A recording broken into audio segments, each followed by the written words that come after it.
Hey guys, so I want to do a speed test comparison here between the iPhone X and the iPhone 7 Plus.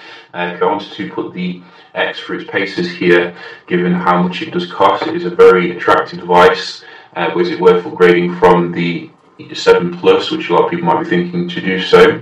So we're going to check it out here, have a look and see is it just a pretty phone or is there some power under the hood. We're just going to turn both on at the same time here and boot them down. What's this? What is this? Siri, I didn't ask for you. So it looks like this doesn't actually boot the phone down. Who, me?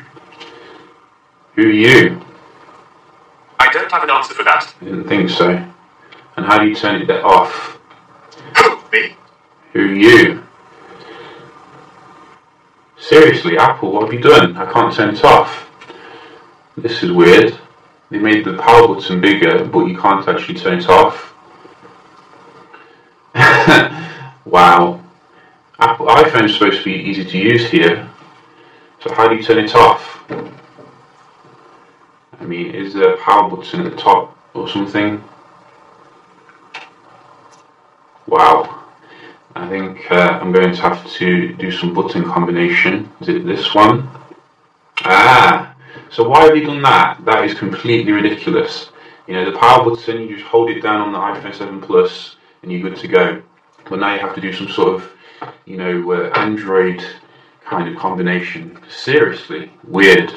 But nevertheless, we're going to do the speed test now and see how they do compare. Let's go.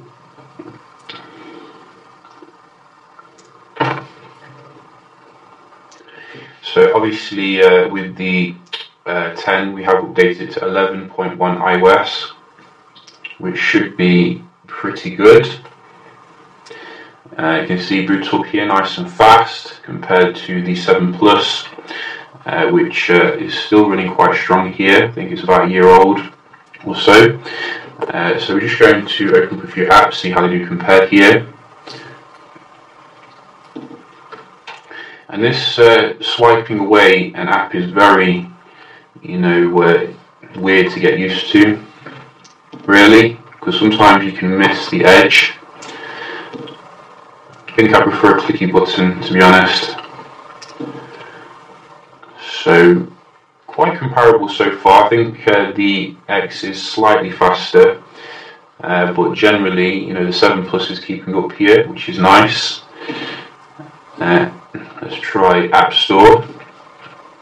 So yeah, I think you can see the 7 Plus does keep up pretty much on the inbuilt apps. Let's try some third-party ones.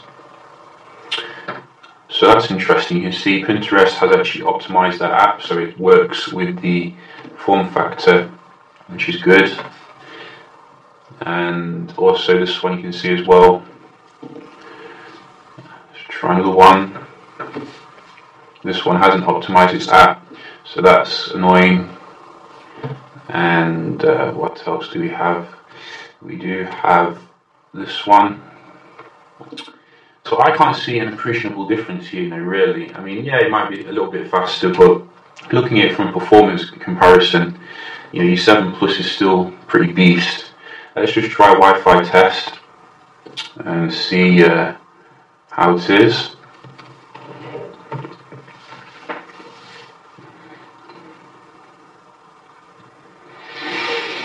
Oh, nice speed here to start the day.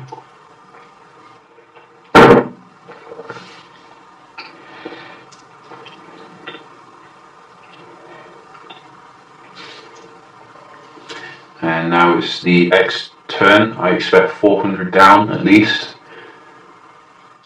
No, can't even beat the 7 Plus. Wow, you're gonna have to give it another go, or it's going straight back to Apple. Not having that. The most expensive phone ever. And you can't even beat the 7 Plus. I've got the box ready. You see, this just shows you that technology is grinding to a halt, really, in terms of the inbuilt kind of technology. Obviously, the X is more than just speed. It has a nice display, etc. But definitely, if you're looking at it from a Wi-Fi perspective, the 7 Plus is still amazing, even today. Just going to check out the web page kind of stuff here. So we do have GameSpot. See how both of them render pages.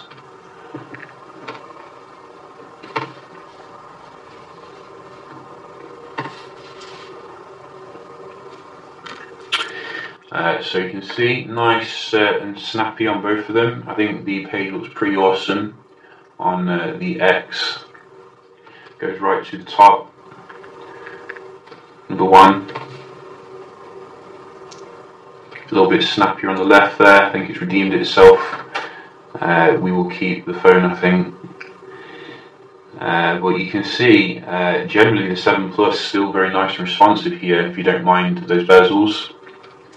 I do enjoy the bezel-less kind of reading experience though, pretty awesome on the X. So quite interesting. I was expecting there to be a bigger difference here, but clearly not. I think you can see, but if you're looking at it from a screen perspective, there is a huge difference there. I've been saying for years that Apple should be using OLED, but I think it is time to appreciate that on the X. The great thing about the OLED on the X as well is that it looks pretty lifelike as well in terms of the icons, like you can actually touch them, and it's not too oversaturated like some Samsung displays. So it has like the colour accurate properties of LCD, so that's pretty good for those who like that.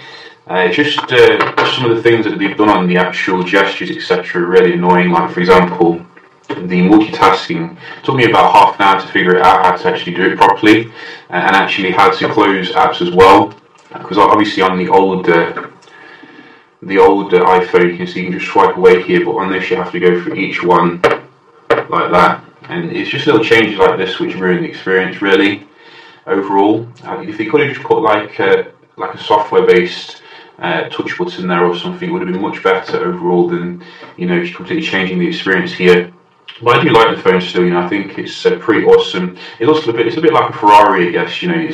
It's got like a nice appeal about it. It's just the functionality which feels a bit weird in certain aspects. But I will be doing some other comparisons against some of the phones. So do stay tuned for that. Hope you enjoyed the video, and I'll see you in the next one. Cheers.